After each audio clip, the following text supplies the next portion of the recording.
Okay. Before we have our quiet time, let's all get on the same page. If you are reading from the Sparkly Book tonight, it's page 409, the first line. In the second edition, it's page 359, paragraph 6. In the first edition, it's page 334, the third full paragraph. And in the JCIM, it's page 171, the sixth paragraph. And if you're reading from the CIMS edition, it's page 344, paragraph 32.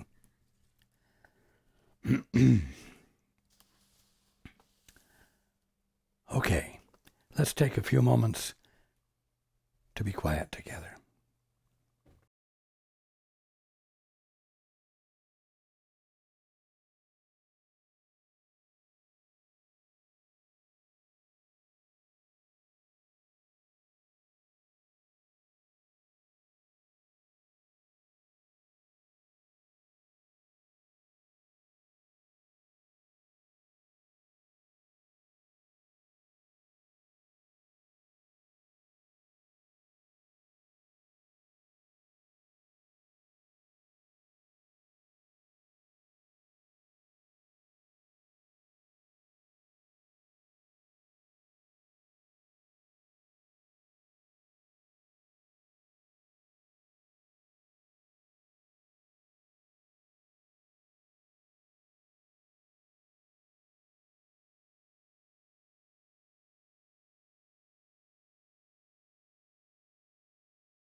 Good evening. And welcome to everyone who's joining us on the internet. You know, before every study group, before any occasion where Paul and I sit together like this, during the quiet time, Paul says a prayer, which I have shared with you before, and I'm not going to share the whole thing now, but the very last part of it says, "And may thy word enrich the affections of all mankind and govern them." Now, you might question whether I'm abiding by that or fulfilling that prayer when I speak the way I spoke last week. But when I speak the way I speak on many occasions, where it is direct and terse and honest and motivating, because after all, last week I was saying, if you take a clear look at your life without glossing it over with positive thinking, you will find that your life isn't happy. And I encouraged you to be very honest with yourselves about that. To be very honest about the fact that after, let's say, generations of people studying my words, the Bible, other holy books, there's still sin, sickness, and death, right? It would seem that no matter how much positive thinking is used, no matter how much my words are used and brought to life in your lives, except for the occasional miracle, healing, correction, there's still sin, sickness, and death occurring. They still seem to be the law of being, don't they? I mean, everyone is governed by them. You just can't escape sin, sickness, and death. Well, now, why would it be important to give your attention, your sincere, honest attention to that kind of thing? How on earth could that constitute your affections being enriched by my word, by God's word, by the Holy Spirit's word? And may thy word enrich the affections of all mankind and govern them. Now, I just finished saying that sin, sickness, and death seem to be the bottom line laws that govern man, didn't I? Well, they certainly aren't enriching the affections, are they? But you know what? Sin, sickness, and death happen in a context. They happen in an arena. But I'm going to say they happen in a mindset.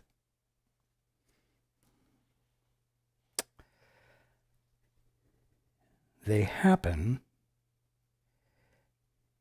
in a context of independence.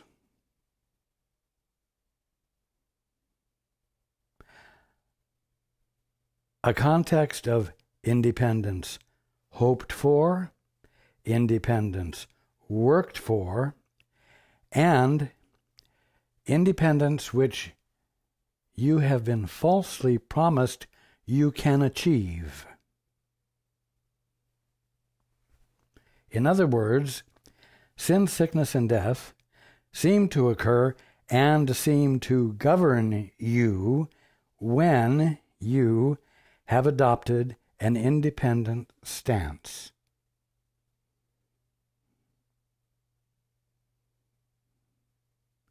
In which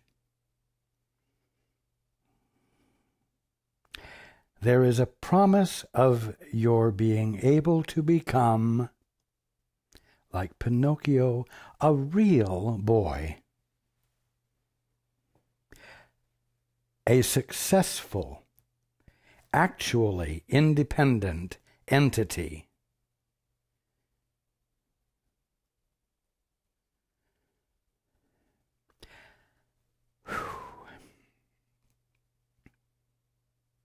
I'm going to ask you, with all of what we have read since the beginning,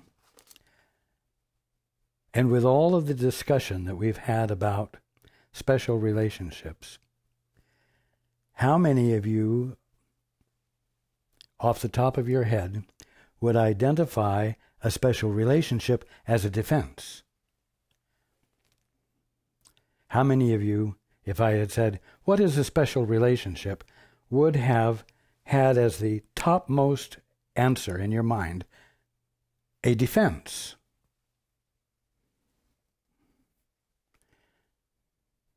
It is. What is it? What is it a defense against? It's a defense against a conscious awareness of God. And it is a defense against a conscious experience of your birthright and your existence as the direct expression of God. It's a defense against your having clear, honest, realistic self-appreciation, self-assessment, and true self-identification. Being a defense against that, it causes you to experience amnesia and not remember who you are, not know who you are, and leaves you in the unenviable position of having to create a sense of identity out of nothing. The only thing is that this act of creating a sense of self-identity out of nothing was a result of a conscious act that at some point you took. It was an initial act of separation from God, from your source, and therefore from your conscious connection with your source, and we've talked about this endlessly.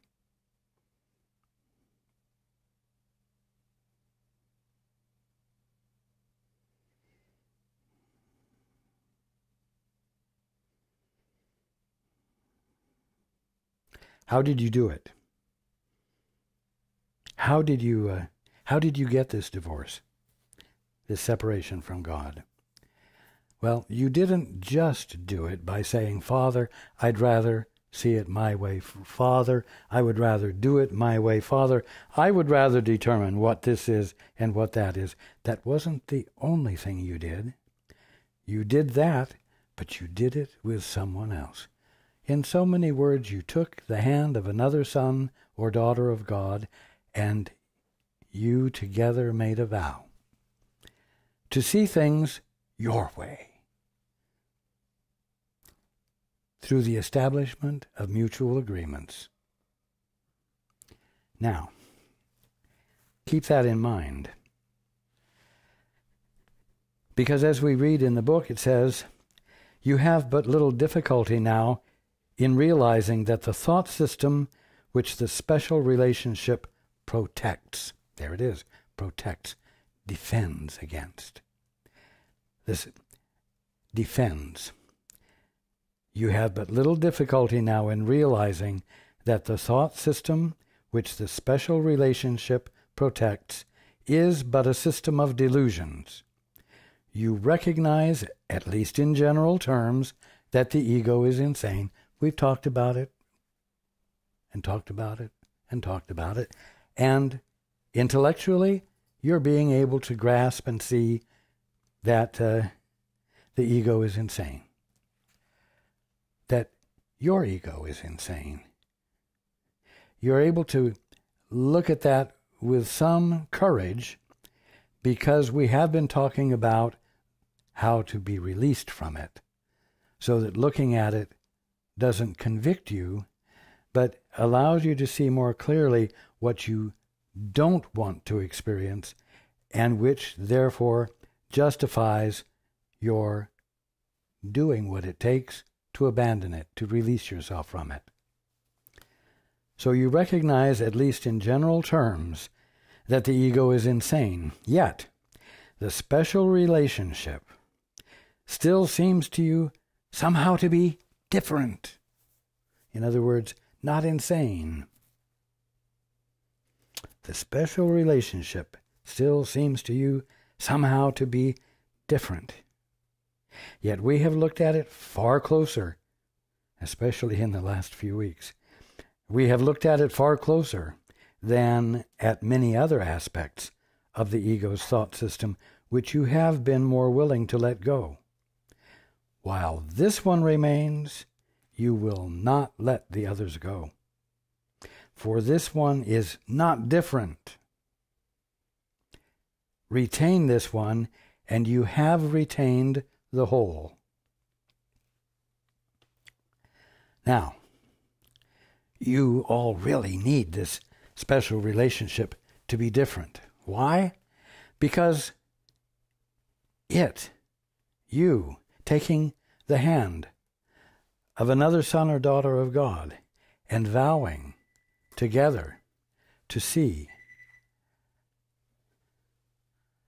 everything the way you choose to see it, to define it the way you choose to define it, to be the authorizer of definitions, meanings, mutual agreements, literally as to how the earth turns, how the world goes around, how society functions. I mean, it's all inclusive, isn't it? All starting from this holding of hands and taking a vow together to ignore your father, to ignore the meanings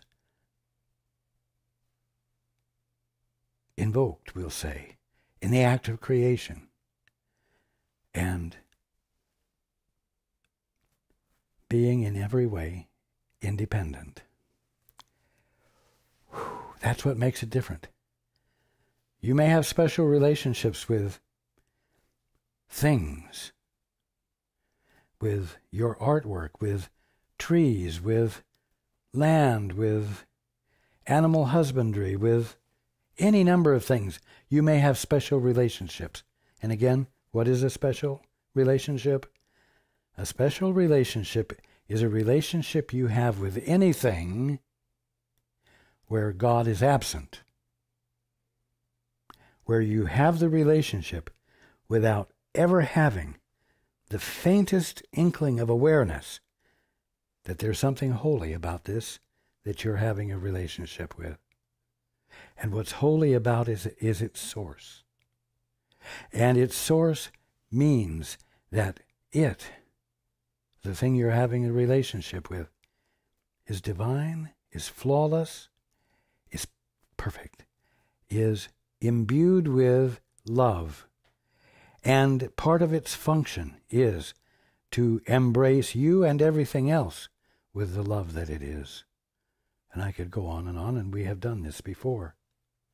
The point is that a special relationship with something is one in which none of that is experienced by you, and there's not even the faintest curiosity about what might be there more than the definitions you have given it, or those with whom you have mutual agreements have given them. You see? Now, that kind of a special relationship with things is different from special relationships you have with individuals. Why? Because things don't agree back with you. They don't join in a mutual agreement as to your misunderstanding and misinterpretation of what it is, you see. So these things can't reinforce your confidence in your imaginations. That's what makes special relationships with other individuals special, because you can both nurture and feed each other's delusions. And you can both punish each other if you neglect to feed those delusions. So you can seem to experience a great amount of control, authority.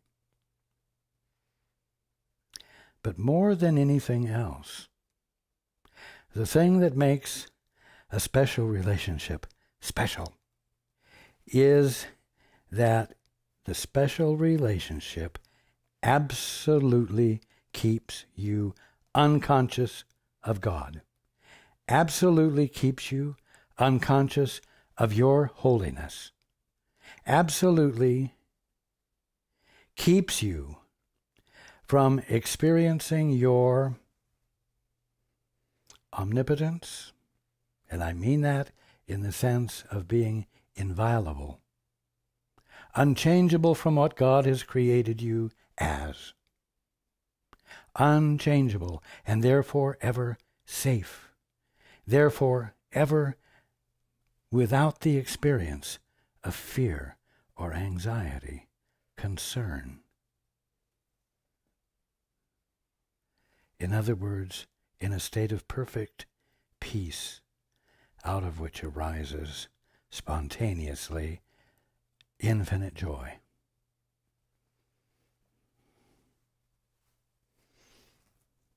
Yet, it is these very aspects of a special relationship that make it so unholy, make it so unhealthy. And so this thing that seems very special to you and very important to you deludes you in the most malicious of ways. And so you cannot afford to look at it with any kind of friendliness or tolerance, else you will remain bound to it, bound by it, and unconscious of who you are, therefore insane. Now, I spent quite a bit of time last week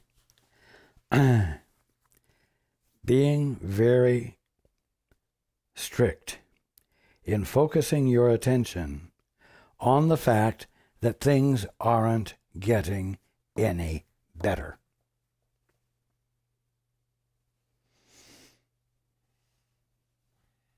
But you say, they're going to get better. After all, look at all the progress that has been made here and there. It's going to get better. Oh, yes, I know. That's the promise, and that's the lie. Now, take a look at it. The defense that a special relationship is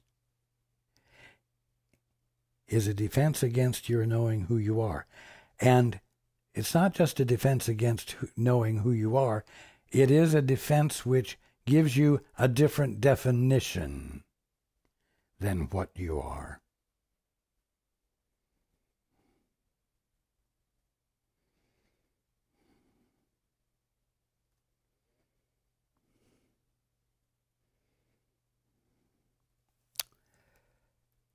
Dangerous. Important for you not to be deluded by. Important for you to become free of.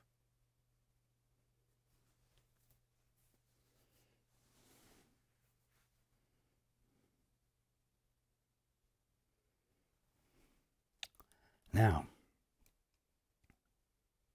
the special relationship still seems to you somehow to be different. It's not. I've made it very clear that it isn't.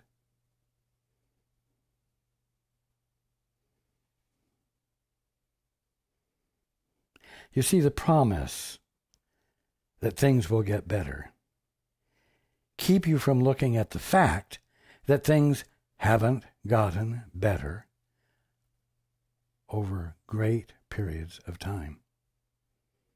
They say, don't pay any attention to the facts. Don't pay any attention to the obvious. Pay attention to the fact that you have a capacity. Somewhere in you, you have a capacity to think and be creatively and create new circumstances. And so, these promises and these agreements that you have between each other keep you emboldened to persist in doing what you can't do. And it keeps you from looking at the effects,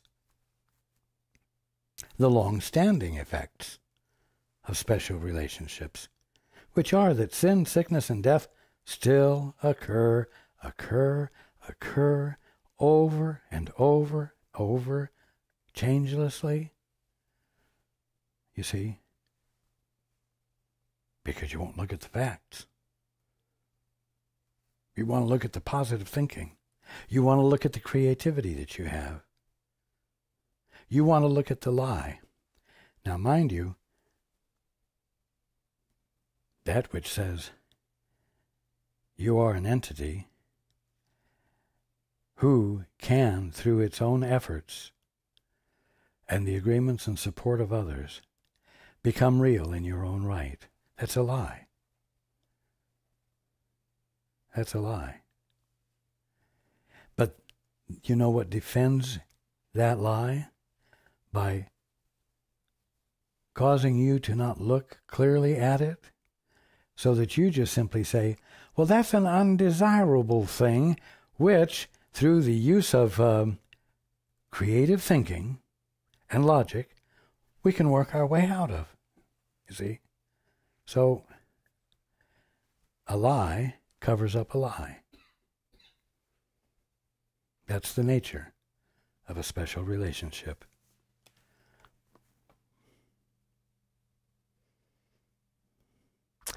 We have looked, the special relationship still seems to you somehow to be different.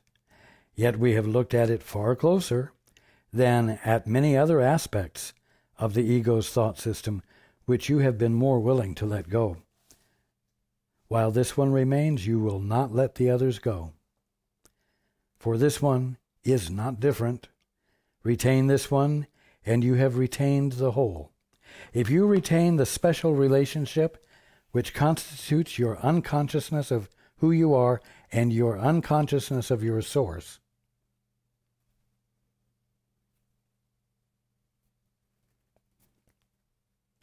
then any other defenses you have will be held in place too.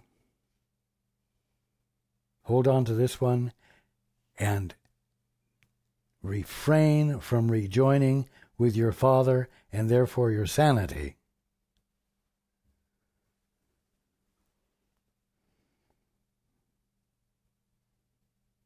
It will mean that no matter what you thought you let go of, you're still ignorant.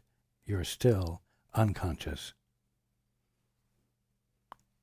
Nothing has really been let go. You see? Again, very black and white, very simple. Don't be afraid to look at it. It is essential to realize that all defenses do what they would defend.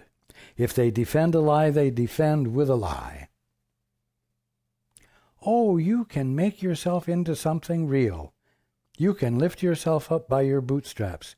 It's the nature of life to expand itself. It's the nature of life to develop itself. You see? After all, look, it started out as a single-celled creature, and then it multiple cells, and then organisms, and then apes, and then man. Oh, look, it's the nature of life to develop, to progress.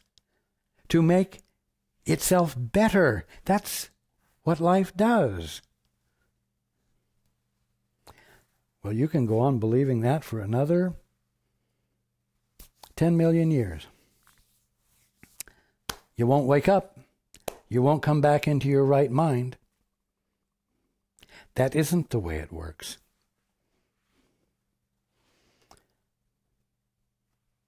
And we're undoing that which traps you in that kind of a thought system, in that kind of a belief system. It is essential to realize that all defenses do what they would defend. The underlying basis for their effectiveness is that they offer what they defend. If they defended a lie, they offer lies to defend the lie. You all do know about that.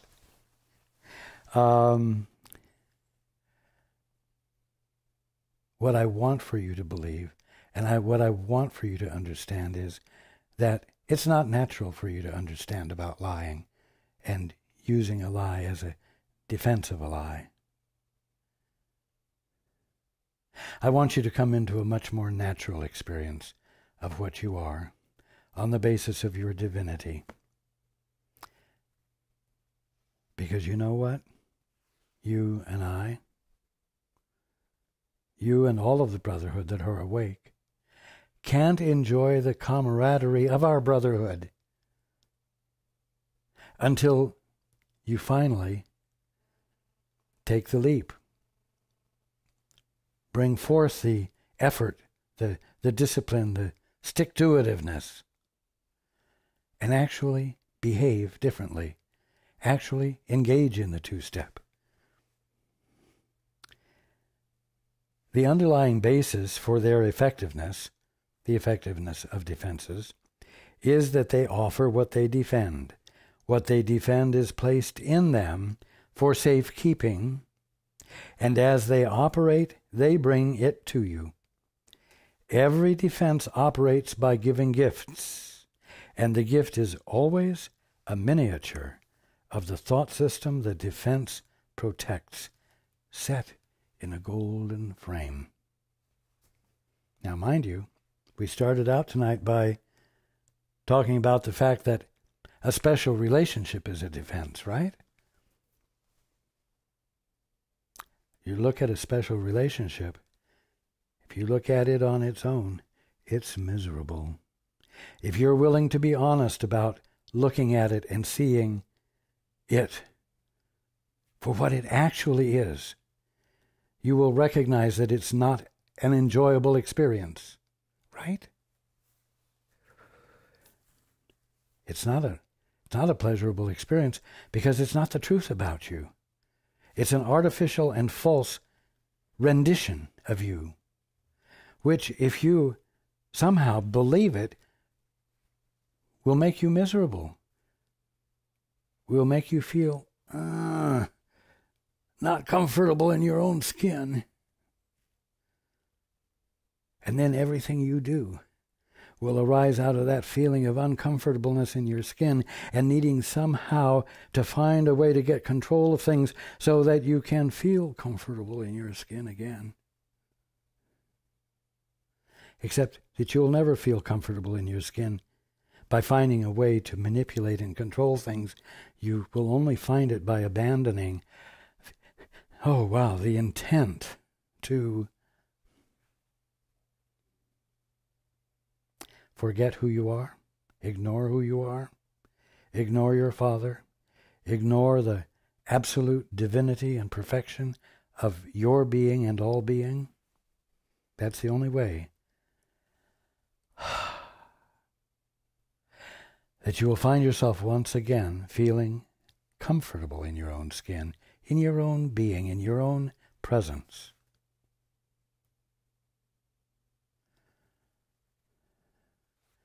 This special relationship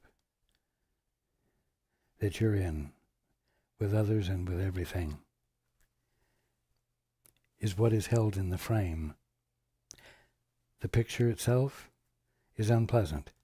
The frame, however, is constituted of all of the false promises and false hopes and mutual agreements that you all will support each other and bolster each other up in your misery to help you forget your misery and have some positive attitude and some positive feeling and energy with which to take on each day as each day arises.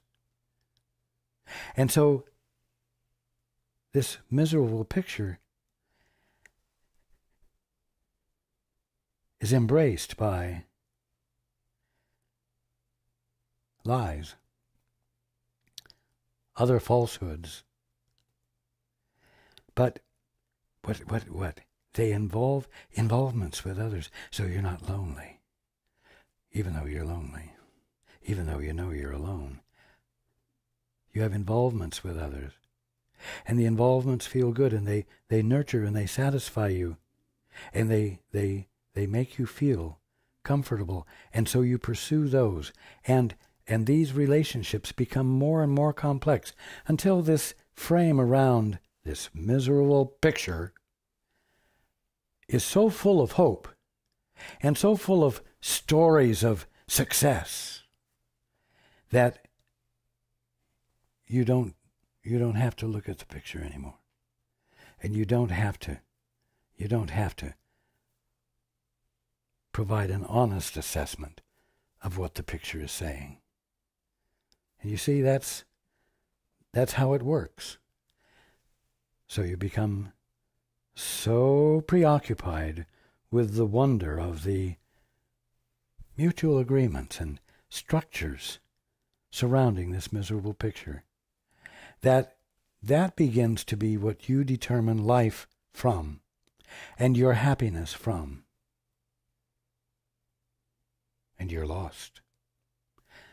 You see, if you're not even seeing the picture for what it is, if you've forgotten that you're actually miserable in a state of misery, you're really insane. You're really not grasping things truly. And there's call for correction, and correction is available. And if I was not here to tell you that correction is available, it would serve no purpose whatsoever to say, look at the picture, forget the frame. Look at the picture and see that it's nothing but miserable. And then, seeing that clearly and not being distracted by all of the fantasized means of overcoming the misery, you can say, wait a minute. There must be another way to look at this. And the other way to look at this is not to ignore it and become preoccupied with the frame in all of its incredible complexities, you see. Another way to look at this is to look at it and feel the misery of the disconnectedness while someone is saying to you, the only reason you're experiencing misery from this picture is because of a disconnection that actually never occurred. You never actually became disconnected from your source, from your Father. You therefore are, at this very moment, the full offspring of God, absolutely divine, embodying absolute perfection, which it's your birthright to be experiencing fully at this moment. So, ignore the frame, see the misery, acknowledge that the misery can be abandoned by your choosing to join with the Holy Spirit, or with the Christ consciousness, or with God, and let us in, and join with us in mutual endeavor, which you let us determine, because we know what brings correction to the miserable picture. It's that simple. Now, many of you have probably read this portion of the Course, that talks about the picture and the frames, the pictures and the frames, and have not understood it at all.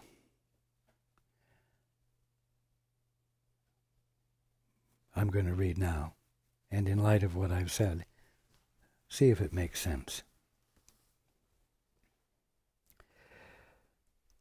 Every defense operates by giving gifts, and the gift is always a miniature of the thought system the defense protects, set in a golden frame.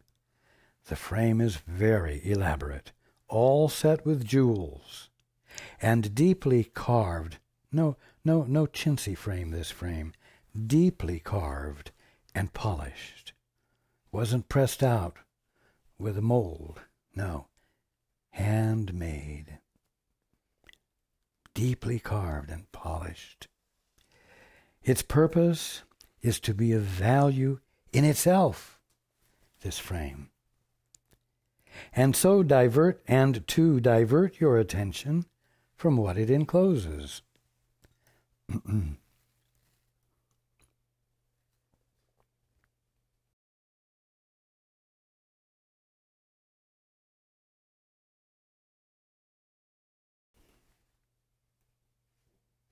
But the frame without the picture you cannot have. You see? And actually the ultimate goal of being a real individual in your own right is for the picture frame to become the thing, no longer with a picture in it of misery that shows a holy son or daughter of God, or holy sons and daughters of God in misery. But the frame without the picture you cannot have. You can never get rid of the picture. Why? Because the picture is where the lie is that needs to be corrected. It's not in the frame. It's not in the mutual agreements. You don't need to get better mutual agreements. You don't need to get better social welfare laws. You see?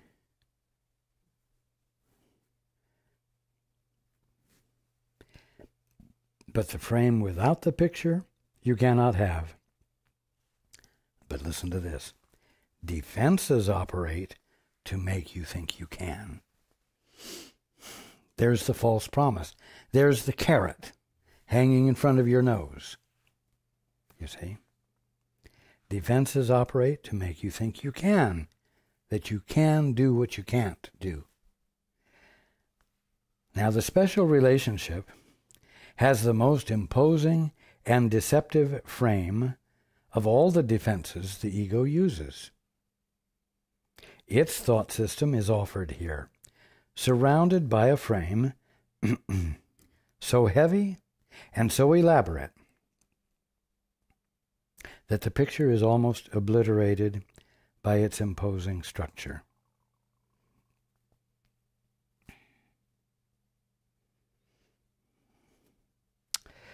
Into the frame, mutual agreements, imaginations, are woven all sorts of fanciful and fragmented illusions of what? Love, set with dreams of sacrifice and self-aggrandizement. You see, it's not fragmented with illusions of pain and sorrow and suffering, is it? No, it's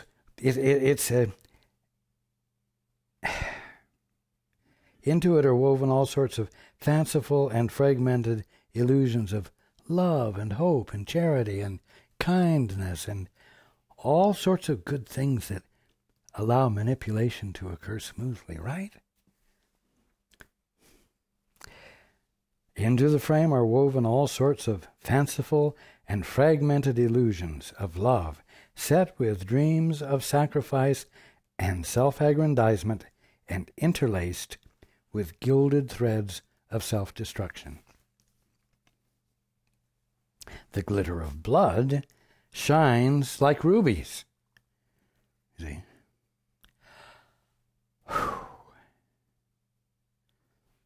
Come on. Don't wonder what this is about. Don't play naive. How many have shed blood for the sake of freedom? Don't tell me that you don't honor blood as glittering like rubies with great meaning.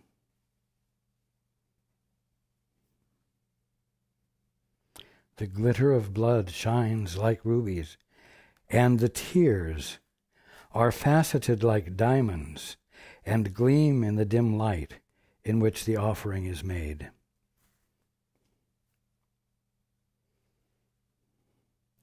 Tears of what seem to be genuine repentance, or tears of recognition that something was done that was wrong. Tears that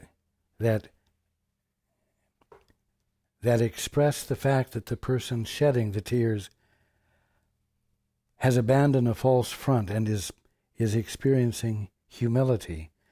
These are faceted like diamonds. They're grandly and greatly appreciated, and gleam in the dim light in which the offering is made. Now why treat these things with disrespect or without full honor? The reason is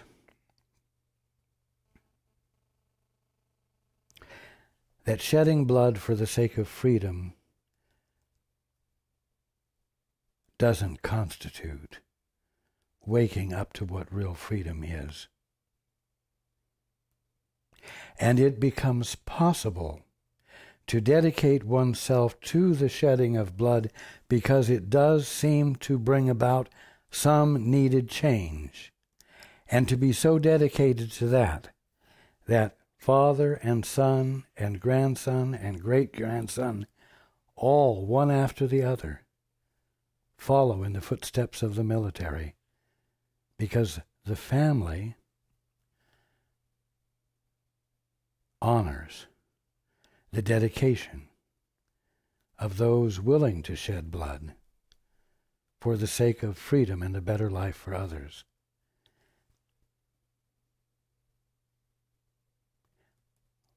What I'm here to do is to set everyone's mind in a new direction, where instead of father and son and grandson and great-grandson, all following in a pattern of respect,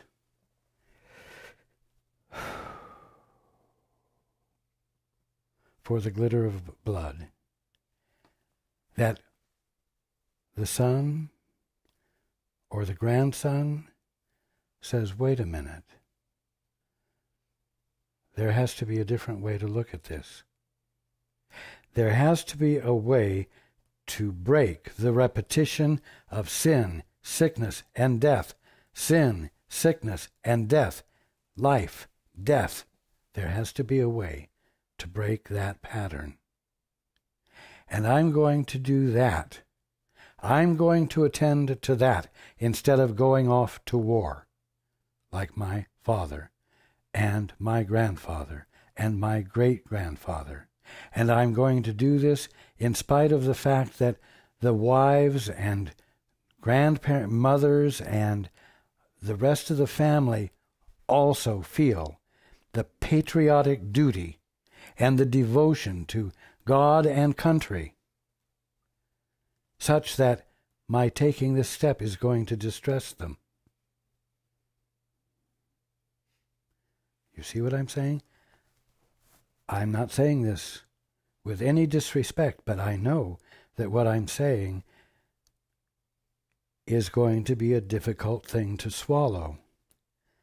But we've got to get past the frame that glorifies and honors a misperception of what the picture in the frame is actually stating.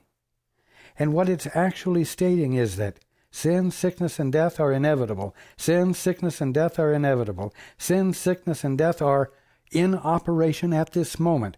Sin, sickness, and death are unavoidable. Misery, misery, misery, misery, misery. You see what I'm saying? This is what this means. This is what this story here about the two pictures and the frames is all about. I'm bringing it home in practical terms so that it's not, so descriptive of something that you don't understand. Look at, and here, this is the key, look at the picture. Do not let the frame distract you. This gift, the picture, remember, is the gift. This gift is given you for your damnation.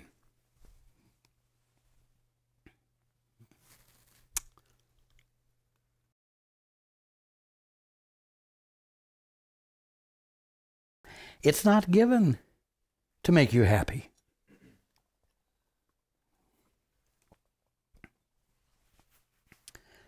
It's not given to make you happy. I'm not being mean to make you face this.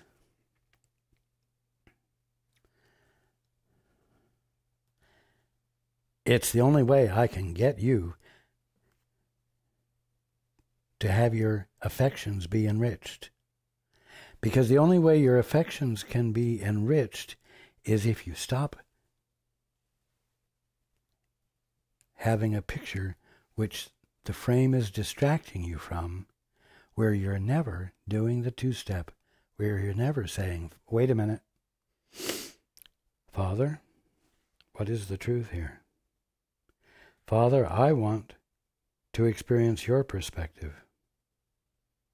And even though I doubt that if I ask you for it, you will give it to me, because I'm not even truly positive there is a God, I am going to do something different from what my great-great-grandfather and my great-grandfather and my father and my uncles did.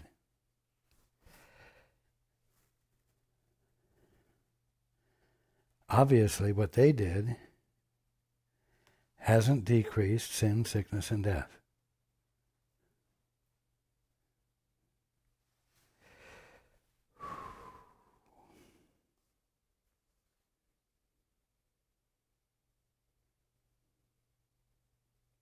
Look at the picture. That's the key. The damned picture. The miserable picture. I know you'd rather go sit down and meditate and have a pretty thought. Have a positive thought. But hey, if you're having the positive thought all by yourself, the damn miserable picture's still there in the middle of that huge frame, because God never entered the picture. God never entered. You see?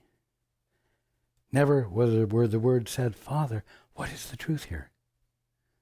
Father, I'm going to break my isolation from you. I'm going to abandon this so-called authority and independence that I thought was my birthright. And I'm going to join, and I'm going to give deference to you and what you have to say. I'm going to dare to be crazy enough to do this, to see whether it really does make a difference, having abandoned what my ancestors devoted themselves to.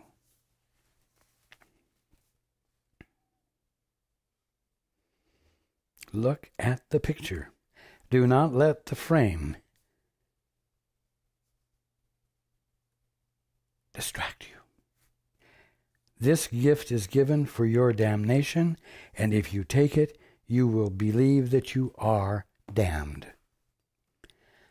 It's okay to look at this and acknowledge it. Why? because it's not the end of the world. It's the beginning of your capacity to abandon that picture together with the frame and to have a new experience. You cannot have the frame without the picture. What you value is the frame, for there you see no conflict. That's because all of the mutual agreements and all of the intellectual structures that have gone into making this hand-carved frame give you hope, make life seem worthwhile.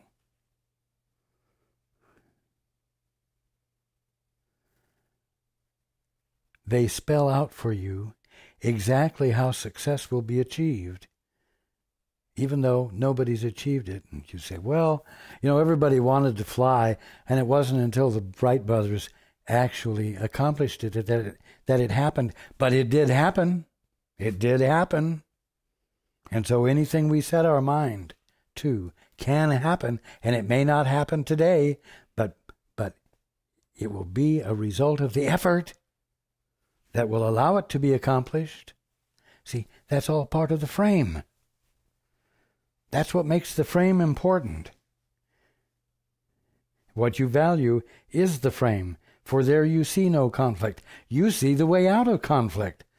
You see, and that's part of the details of the frame.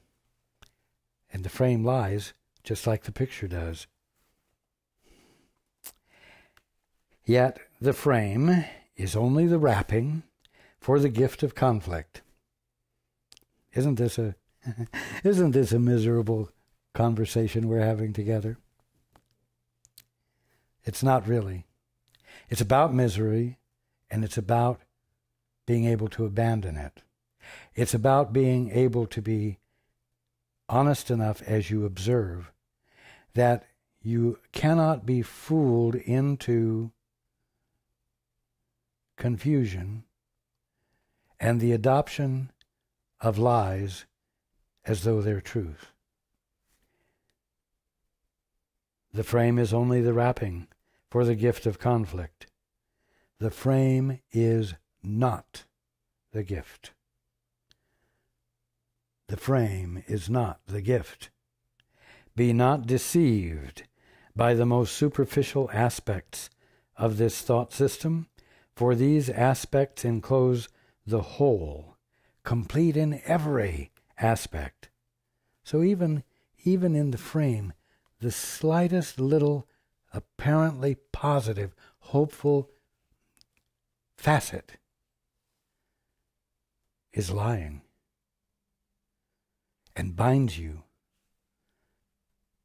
to the misery and awfulness of the picture, just as much as the things that are less lovely, but still constitute some apparently sound basis for hope. Death lies in this glittering gift. Let not your gaze dwell on the hypnotic gleaming of the frame. What does that mean? Let not your gaze dwell on the hypnotic gleaming of all of the mutual agreements that you have come to together, or that others came to and handed down to you as part of your education, part of your valuable education, part of the education that lifts you above the rest in a position of being able to help govern well and successfully, you see. Let not your gaze dwell on the hypnotic gleaming of the frame. Look at the picture. That will always snap you back. Look at the picture. Be willing to do what we talked about last week. Be willing to look at the world and see that sin, sickness, and death still operate and still apparently govern. And they need to stop. And the way they stop is by withdrawing your attention from the frame, looking at the picture and saying, wait a minute, things aren't getting better. What we're doing isn't improving anything. Something else is called for. And you know what?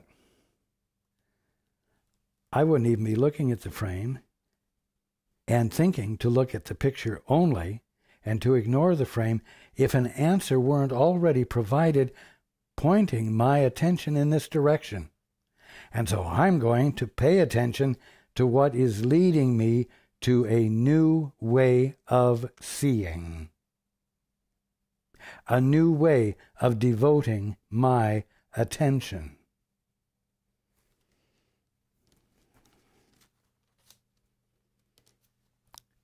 That is why the holy instant is so important in the defense of truth. The truth itself needs no defense, but you do need defense against your own acceptance of the gift of death. When you, who are truth, accept an idea so dangerous to truth, you threaten truth with destruction. Of course, it can't really be destroyed, but nevertheless, a threat is engaged in. And your defense must now be undertaken. Your defense. Not the defense of some concept. Not the defense of some illusory thing called an unholy relationship, a special relationship. But the defense of a holy son or daughter of God, defending that holiness. Your defense must now be undertaken to keep truth whole. The power of heaven, the love of God, the tears of Christ, and the joy of his eternal Spirit are marshaled to defend you from your own attack. For you attack them. What do you attack? The power of heaven, the love of God, the tears of Christ, and the joy of his eternal Spirit. For you attack them, being part of them, and they must save you, for they love themselves. Listen to this last sentence. For you attack them, being part of them, and they must save you, for they love themselves. You see, they will not agree with you in your attack of them.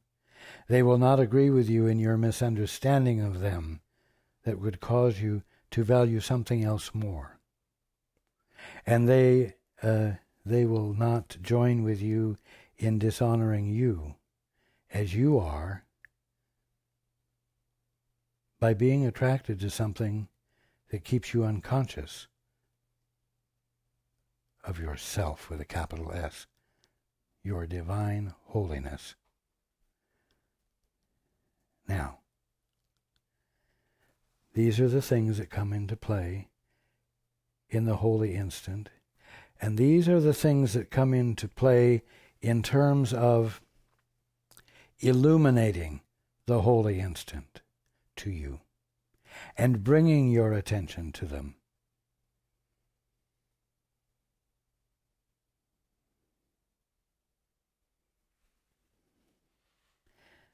Now, I know you would like to move on, or perhaps there are some beautiful things to consider.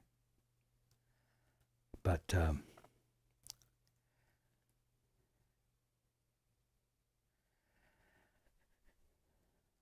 I invite you to keep your gaze on the picture.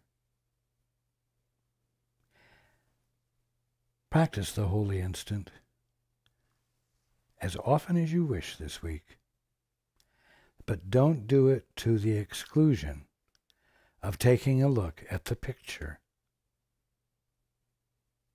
the gruesome, miserable picture, the picture that shows you that there's so much of God's love still to be seen by all of mankind. And you know it because there's so much evidence of misery still around. Still so much evidence of injustice around. Still so much presence of impatience in you with those around you who aren't expressing as much intelligence as they're capable of. Impatience in you that makes it difficult for you to be willing to stand with love with your brother or sister, or mother or father or daughter or son, and walk them through their learning with compassion, with patience, while at the same time disallowing for any abuse to be practiced on you.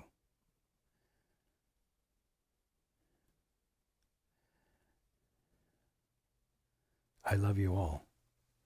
And these are important things that we're talking about. These are important aspects of the threshold